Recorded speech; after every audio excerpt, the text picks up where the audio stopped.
오늘 말씀은 바울이 성령 하나님의 감동으로 데살로니가 교회에 전한 말씀입니다. 성령 하나님께서는 바울을 통해 데살로니가 교회에 하시고 싶은 말씀을 하고 계신 것입니다. 당시 데살로니가 교회는 박해를 받는 그런 어려운 상황 속에 있었는데, 그러한 때에 데살로니가 교회의 성도들은 어떠한 삶을 살아야 하는지를 성령 하나님께서 직접 말씀하고 계신 것입니다. 오늘날 우리에게도 어렵고 힘든 상황이 있을 수 있는데, 그러한 때에 우리의 삶은 어떠해야 하는지, 또 우리의 일평생은 어떠해야 하는지, 오늘 나누는 이 말씀이 성령 하나님께서 하시는 말씀으로 받으셔서 하나님의 위로와 능력을 덧입는 그런 귀한 시간이 되기를 간절히 소망합니다. 오늘 본문에 하나님은 평강의 하나님이시다라고 말씀하십니다. 하나님께서는 우리가 죄로 인하여 영원한 형벌을 면할 수 없게 되자 하나님의 외아들 예수 그리스도를 우리에게 보내주셨습니다. 그 예수님이 십자가에 못 박혀 죽으심으로 우리의 죄를 대속하게 하셨습니다. 이를 믿고 회개하는 자에게 성령을 보내주심으로 하나님은 우리에게 영원한 평강을 주셨습니다. 그리고 그리스도의 평강이 너의 마음을 주장하게 하라라는 말씀처럼 하나님은 우리가 평강을 누리기를 원하십니다. 이처럼 하나님은 우리가 하나님께서는 우리에게 평강을 주시기도 하시고 또 우리가 평강을 누리기를 원하시는데, 그러면 우리는 왜 때때로 평강을 누리지 못하게 되는 것일까요? 그것은 우리가 우리에게 주어진 상황을 무시할 수 없는 그런 존재이기 때문에 그렇습니다. 상황과 환경이 좋으면 그 속에서 우리가 평강을 누리기가 쉽지만, 상황과 환경이 좋지 않으면 우리는 그 속에서 평강하기가 어렵다라는 것입니다. 이 어렵고 힘든 상황과 환경은 큰 테두리로 봤을 때 하나님께서 하나님의 자녀에게 주시는 사랑의 징계입니다. 하나님의 자녀를 하나님 자녀답게 살아가도록 만들기 위한 하나님의 방법입니다. 그 결과로 그 연단을 받은 우리에게 하나님께서는 의와 평강의 열매를 맺게 하신다고 히브리서 12장은 말씀하고 있습니다. 한편 마귀는 어렵고 힘든 상황을 우리에게 제공하고는 우리가 요동하기를 기대하며 기다립니다. 마치 욥에게 고난을 가져다 주고 욥이 하나님께 원망 불평하기를 기대하며 기다린 것과 같습니다. 마귀는 우리가 상황을 보고 원망 불평하고 또 두려워하고 불안을 느낌으로 이렇게 우리가 요동하기를 기다렸다가 우리에게 있는 평강을 도둑질해 갑니다. 요한복음에 도둑이 오는 것은 도둑질하고 죽이고 멸망시키려는 것뿐이요 라는 말씀과 같습니다. 이렇게 우리가 환경에 요동하는 것은 들여다보면 욕심에 사로잡힌 자아 때문에 그렇습니다. 요한일서 2장 16절을 함께 읽어보도록 하겠습니다. 요한일서 2장 16절 함께 읽어보도록 하겠습니다. 시작.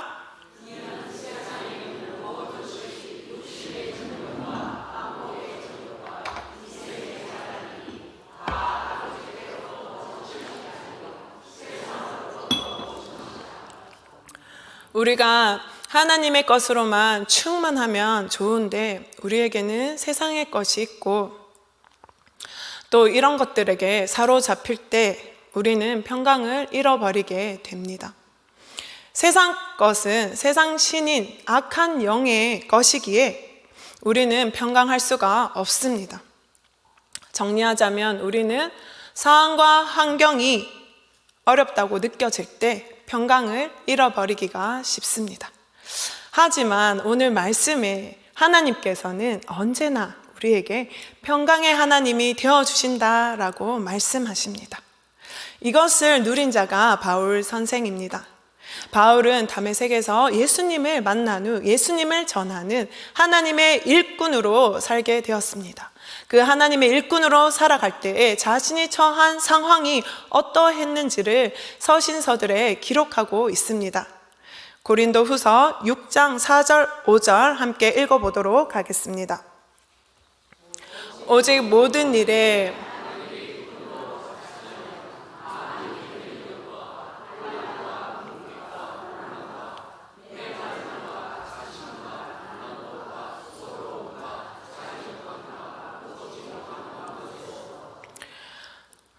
바울은 자신이 처한 상황에 대해서 이렇게 이야기합니다. 나는 많이 견뎌야 했고 또 환난과 궁핍의 상황에 있었습니다. 그리고 고난의 상황이었고 나는 매를 맞았습니다. 그리고 갇히기도 했고 너무 수고로웠고 자지 못했고 먹지도 못했습니다. 라고 자신의 처한 상황에 대해서 이렇게 기록하고 있습니다. 그래서 다른 이들이 바울을 봤을 때 어떻게 여겼느냐면 9절과 10절에 잘 나타나고 있습니다. 9절, 10절 제가 한번 읽어보도록 하겠습니다. 9절, 바울에 대해서 사람들은 어떻게 여겼느냐면 무명한 자 같이 여겼고 또 죽은 자 같이 여겼으며 또 징계받는 자 같이 여겼고 또 근심하는 자 같았고 또 가난한 자 같았고 또 아무것도 없는 자 같이 여겼다라고 기록하고 있습니다. 그런데 정작 바울은 자신을 어떻게 여겼느냐면 다시 9절 10절 돌아가 나는 유명한 자요 그리고 살아있고 죽임을 당하지 아니하였고 항상 기뻐하고 많은 사람을 부요하게 하고 또 모든 것을 가진 자입니다 라고 자신을 확신히 이야기하고 있습니다. 바울은 어려운 상황과 환경 속에 있었지만 바울은 평강을 누리고 있었다는 것을 우리는 말씀을 통하여 확인할 수가 있습니다. 하나님께서는 바울에게 평강의 하나님이 되어주신다는 것을 우리는 알 수가 있습니다. 내가 주는 평안은 세상이 주는 평안과 같지 않다라고 요한복음에 말씀하시더니 정말 그 말씀과 같습니다. 세상은 돈이 있어야 평강하고 건강이 또 명예가 또 지식이 있어야 평강하다 하는데 예수 안에서의 평강은 꼭 그렇지만은 않은 것입니다. 세상은 상황과 환경이 뒷받침해줘야만 평강하다 하는데 하나님은 상황과 환경을 넘어 우리에게 평강을 주십니다. 하나님은 우리가 상황과 환경의 제약을 받으면서 평강을 누리라고 하시는 분이 아니십니다. 비록 상황과 환경이 좋지 못하다 할지라도 그 상황과 환경에 얽매이지 않고 자유하게 하심으로 하나님의 평강을 누리게 하시는 것입니다. 그렇기에 하나님을 모시고 사는 사람은 어떠한 상황에서든 평강의 하나님의 평강을 누릴 수 있는 것입니다. 바울이 빌립보 교회에게 이렇게 이야기합니다. 나는 어떠한 형편에든지 자족하는 것을 배웠고 배가 고프거나 또 배가 부르거나 궁핍하거나 풍부하거나 나는 일체의 비결을 배웠습니다 라고 하는데 바울은 어떠한 환경에서도 평강을 누리는 그 능력을 덧입은 것입니다. 그렇다면 우리는 어떻게 하면 이런 능력을 덧입게 되는 것일까요? 어떻게 하면 하나님의 평강을 언제나 누릴 수 있게 되는 걸까요?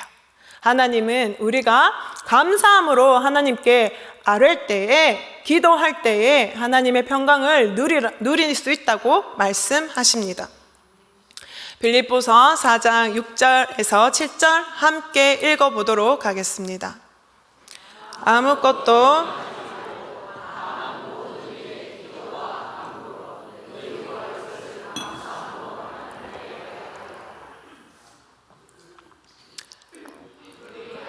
모든 지각에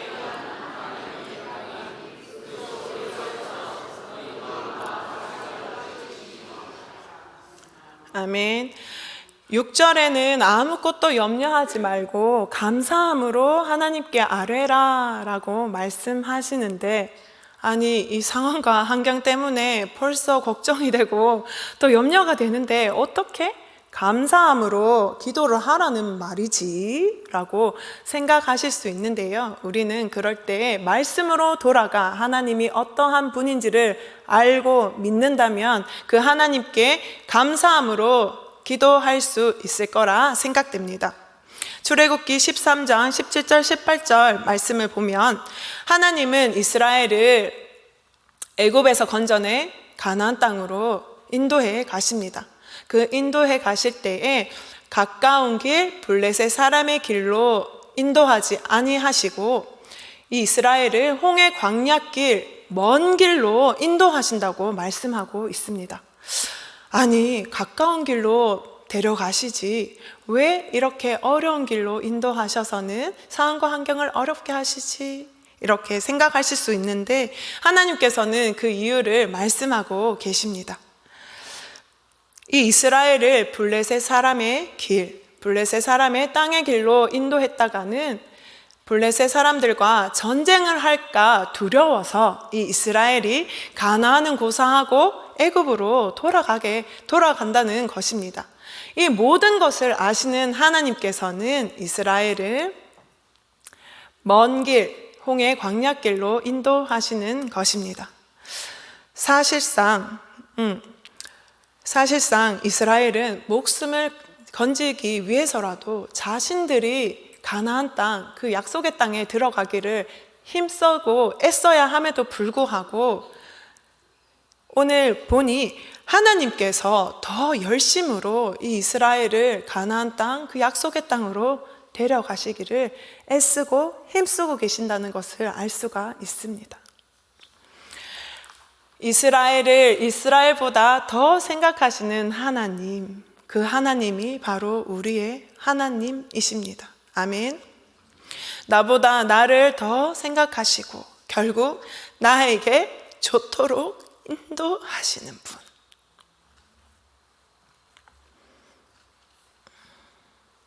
그분이 우리 하나님인 줄 믿습니다. 이런 하나님을 알고 믿는다면 우리는 감사함으로 하나님께 아뢰 수 있을 줄 믿습니다. 그럴 때 빌립보서 4장 7절 말씀처럼 하나님의 평강이 우리를 지키실 줄 믿습니다. 우리가 어렵고 힘들 때 하나님께 부르짖어 기도하면 우리 안에 있는 두려움과 걱정과 불안, 염려는 모두 떠나가고 우리 안에 성령의 충만함을 받아 감사하게 되는 줄 믿습니다. 그럴 때 환경에 얽매이지 않고 환경을 넘어 환경에서부터 자유하게 되어 우리는 하나님의 평강을 누리게 될 줄 믿습니다. 이렇게 하나님은 우리가 언제 어디에서든 어떤 환경에서든 요동하지 않고 하나님의 평강 안에 살아가는 훈련을 통해서 우리를 온전히 거룩하게 만들어 가십니다. 결국 우리를 죄와는 관계없는 하나님과 같이 살기에 합당한, 구원받기에 합당한 그런 자들로 만들어 가시는 것입니다. 그래서 오늘 본문에 평강의 하나님이 친히 너희를 거룩하게 하시고 라고 말씀하신 것입니다. 이어서 오늘 본문에 너희의 온 영과 혼과 몸이 우리 주 예수 그리스도께서 강림하실 때 흠없게 보존되기를 원하노라 라고 말씀하십니다. 우리의 영은 예수 그리스도를 영접함으로 하나님의 영으로 거듭났습니다. 우리의 혼과 몸은 그 하나님의 영에 속하여 하나님의 인도대로 살아가야 흠없게 살아가게 되는 줄 믿습니다. 그래서 믿음의 결국은 영혼의 구원이다라는 베드로전서 말씀과 같이 우리의 일평생 끝에는 우리의 영혼도 구원받아야 되는 줄 믿습니다. 그때까지 우리의 영혼, 몸, 이 세 가지는 흠없이 보존되어야 하는 것입니다. 그런데 우리가 몸이 아프게 될 때는 우리의 마음이 어떻게 되기가 쉽습니까? 몸이 아프게 되면 내 마음도 같이 아프게 됩니다. 염려하게 되고 근심하게 되고 또 두려워지기 마련입니다. 이 두려운 마음은 하나님이 주시는 마음이 아니요 라고 성경에 기록하고 있는데, 하나님께서 주시는 것이 아니기에 하나님의 영에게 속한 것도 아니요, 오히려 악한 영에게 속한 것입니다. 이렇게 우리의 몸은 우리의 영혼의 건강에 영향을 미칩니다. 또 우리의 마음은 몸에도 영향을 미치는데, 나발의 경우가 그랬습니다. 사무엘상 25장에 나오는 나발이, 다윗이 나발과 또 나발의 가솔들을 모조리 죽이러 오려고 했었다는 그 소식을 아내 아비가일에게 듣고는 이렇게 기록되고 있습니다. 그가 낙담하여 몸이 돌과 같이 되었더니, 나발이 낙담하니 나발의 몸이 돌과 같이 되었다라고 말씀에 기록하고 있습니다. 이렇게 우리는 영과 혼과 몸이 유대를 이루고 있는 전 인격체이기에 로마서에 하나님의 영으로 거듭난 너희여 오직 마음을 새롭게 하여 너희 몸을 하나님이 기뻐하시는 거룩한 산 제사로 드려라 라고 말씀하십니다. 그 하나님은 오늘 본문에서 너희의 온 영과 혼과 몸 이 세 가지 모두 흠없이 보존되기를 원한다라고 말씀하시는 것입니다. 특별히 하나님은 오늘 본문에 우리가 흠없이 보존되기를 원한다라고 말씀하십니다. 우리 인생에서 흠 하나 없이 살아가는 분 계신가요? 의인은 없나니 하나도 없다. 모두가 죄인이다 라고 말씀하고 계십니다. 우리가 흠없이 살아갈 수 있는 유일한 방법은 하나님께 속하여 하나님의 인도대로 순종하여 사는 것입니다. 그런데 우리가 항상 순종하지는 못하지 않습니까? 그럴 때 우리는 예수 그리스도의 피로 깨끗하게 씻어야 하는 줄 믿습니다. 우리는 얼마 전 성찬식에 참여하였습니다. 새하얀 성찬보에는 빨간색으로 십자가와 그리고 나를 기념하라라고 수놓아져 있습니다. 그 안에는 예수님의 몸과 피를 상징하는 떡과 포도주가 준비되어 있습니다. 그런데 이 떡과 포도주가 아니라 내 죄 때문에 돌아가신 예수님께서 거기에 누워 계신다 생각해 보시면 어떨까요? 내 죄 때문에 돌아가신 예수님, 십자가에서 못 박혀 죽으신 그 예수님이 십자가에서 내려져 그 성찬보를 덮고 누워 계신다 생각하면 우리는 우리에게 있는 죄, 우리에게 흠을 내려는 그 죄와 피 흘리기까지 싸우는데 힘을 내지 않을까 싶습니다. 그리고 이미 우리에게 난 흠을 깨끗하게 지우는데 열심을 낼 수 있지 않을까 싶습니다. 하나님께서는 이것을 예수 그리스도께서 강림하시는 그때까지 하라고 말씀하십니다. 우리의 인생이 예수님께서 다시 오시는 그날 전에 마감이 될 수 있겠지만 예수님이 다시 언제 오실지를 모르니 우리는 깨어 준비하고 있어야 하는 것입니다. 주님 오시는 그날을 얼마나 준비하고 계신가요? 나는 준비를 다 마쳤습니다. 아멘, 주 예수여 어서 오시옵소서 라고 하시는 분 계신가요? 아니면 이제껏도 오시지 않았는데 앞으로도 오시려면 한참 걸릴지 몰라. 나와는 관계없는 일이지 라고 생각하시나요? 아니면 성경에 기록은 되어 있으니 예수님이 다시 오시긴 할 텐데 그날을 생각하니 너무 두렵다. 천천히 오시면 좋겠다. 아니, 아예 오시지 않았으면 좋겠다라고 생각하시나요? 주님 강림을 준비하는 우리의 태도는 다음과 같아야 할 줄 믿습니다. 초등학생 아들 철수를 둔 엄마가 외출을 했다 치십시다. 그 사이 철수는 집에 있는 장난감을 모조리 꺼내서 재미나게 놀았습니다. 그러다가 목이 말라서 주스를 마셨는데 마시다가 그만 주스를 바닥에 주르르르륵 하고 쏟아버렸습니다. 그럴 때 철수는 어떻게 해야 하는 것일까요? 엄마가 아직 돌아오지 않으셨으니 돌아오시는 데는 한참 걸릴 거야. 이러면서 치우는 것을 미뤄야 할까요? 아니면 엄마가 이 상황을 보시고 화를 내실 텐데 그리고 나를 혼내시겠지라고 두려워하면서 엄마가 천천히 오셨으면 좋겠다. 혹은 엄마가 아예 안 왔으면 좋겠다라고 생각하며 치우는 것을 미루는 것이 좋겠습니까? 철수의 발행과는 관계없이 엄마는 엄마의 볼일이 마무리가 되면 언제라도 돌아오십니다. 왜냐하면 사랑하는 아들 철수와 함께 살기 위해서죠. 그렇다면 철수는 이 엄마를 생각하면서 더럽게 해놓은 이 바닥을 깨끗하게 치워야 하는 줄 믿습니다. 철수가 깨끗하게 치운다면 철수는 엄마가 언제 돌아오셔도 기쁘게 엄마를 맞이할 수 있을 것입니다. 오히려 사랑하는 엄마가 어서 돌아오시기를 기다리게 되는 것이겠죠. 주님의 강림도 마찬가지입니다. 주님은 심판주로 다시 오십니다. 그리고 준비된 자, 주님의 신부를 데리러 오십니다.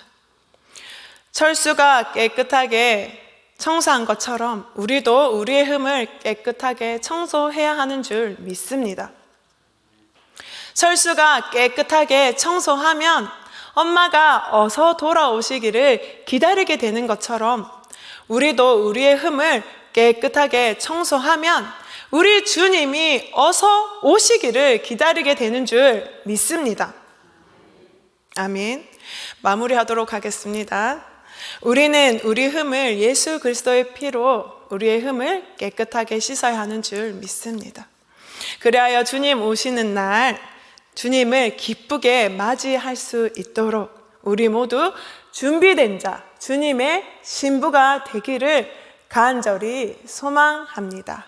아멘.